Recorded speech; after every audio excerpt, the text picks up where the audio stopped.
Princeton, then he scored the next day. He scored a goal in both games against Minnesota. So as often happens, you break a drought and it starts going in for you. There's a shot by Johnson, save.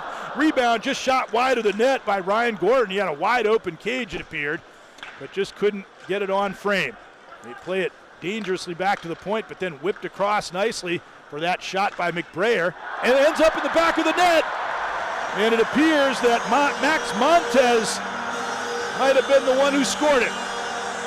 Yes, it was. Yeah, this is just a great tip. Opportunistic, put your stick down, hope, don't do too much with it. It looked like the puck was almost about to be stolen at the left point, but a good pass across. And you see Montez in the high slot. Dalton Messina was also there, but Montez was the one who made the tip. 0.9%, but they could certainly use one here. They can, and when I talked to Coach Gotkin the other day about this team, he bragged about this line with Scalos. And they've already scored.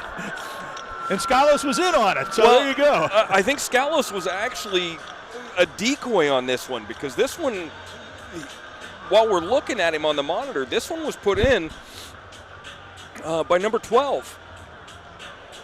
They went back to the point, and take a look at it here. Let's see if the Ohio State defense shifts all the way over to account for Scalos. No. There was the shot, and it was tipped in down low by Garagash. Cleared, and out comes Mickey Burns on a shorthanded break. 3-on-2. Pass across Reifenberger. He tried to return it. He got the shot anyway himself, and it was stopped by Eberle, and now a counterattack by the Buckeyes, but they don't have men up. And Burnside still managed to squeeze by the pass back for Gilden. Big save. Rebound. They still don't know where it is, and they score. Caden Brown, after a wild sequence of action, makes it 2-1. Brown's just following up. He might have had 2 or 3 touches on this sequence as Say just battled the puck. He is not in control of it after it comes off his pads, and he's just battling it right now. And here again, he's been, as you said earlier, under a lot of duress. That's shots number 17 and 18. There's still 3 minutes and 40 seconds to go in the first period. They've riddled him with 18 shots. We see them paired a little more. So this line can be called the Aggregatus aggregation. Yes. Sounds like a good name for a group. There's a shot, goal! Again right off the draw. This time buried by Kyler Head. Right back to him, and he snaps it in. And despite the fact that they are being outshot now, 22-7, it is a 2-2 hockey game. One of the things I look back at the stats this season with Mercyhurst, when they have played well and when they've gotten results on the scoreboard, it's been efficiency. They don't take a lot of shots, but they score on a lot of them. Talk about efficient. Win the draw, and it's in the net. So chalk up another one for the aggregation. Back now. Wahlberg knocked down by Thiesing out of the air. Set it up. Ohio State had lots of pressure in their last power play, though they did not score. They get a shot here from Bricky. It's loose. Open net goal. Halliday. And now they break through.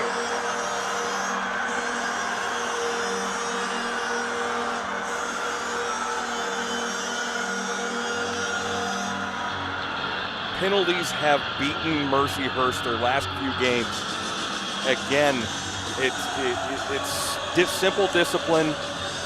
Keep yourself out of the box. Don't put yourself in a place where you're playing a man down and getting beat by a great, talented team like Ohio State. Well, you said a type of a penalty that really wasn't to prevent them. Out in front, that one goes wide. Now off the boards, and Stewart to center ice. Here's Wahlberg. Ohio State with a lot of that motion skating game. They got it to Caden Brown. Brown centered it from the offside. They score. It will count. It did deflect off of his, maybe off of his face mask. And it looks like Thiesing is the beneficiary.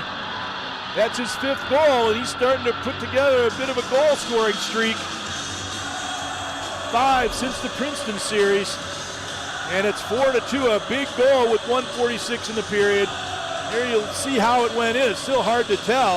I think he's back in the play, but Bannister couldn't get all of it. Now they're back to full strength on both sides. Back out to center ice. Burns couldn't make a play. Stolen by Dunlap. He's got a lot of energy after sitting in the box, and he scores!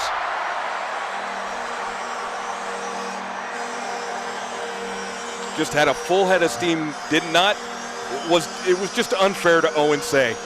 Didn't take him long to make amends there for taking that penalty. No, and we have to give a lot of credit to Thiesing. He was a menace on the forecheck. When he came in on his defensive assignment on that line, he was enough to kill the rest of that penalty and really not give Mercyhurst another opportunity. There by Say back in the net. He has certainly played extremely well for Mercyhurst, keeping him in this hockey game for a lengthy stretch. Here's a shot by Hughes and another save back to the point now for Wahlberg. Cross rink, Halliday across, he just missed Hughes. Wahlberg walking into it and the shot blocked. Here's a break. Wahlberg trying to use his speed to get back against Coughlin, and he does so, but he finds the trailer and they score. Coughlin dropped it back, and Keenan Stewart is the marksman there to make it 5-3. We're not done yet. Now it brings, as Greg, you and I talked about on one of our field hockey broadcasts, the most uncomfortable lead in any form of hockey is the 2-goal lead. So it gets really interesting in what's going to happen now as we look out for the last 5:20 of this third period. I always say 1 goal is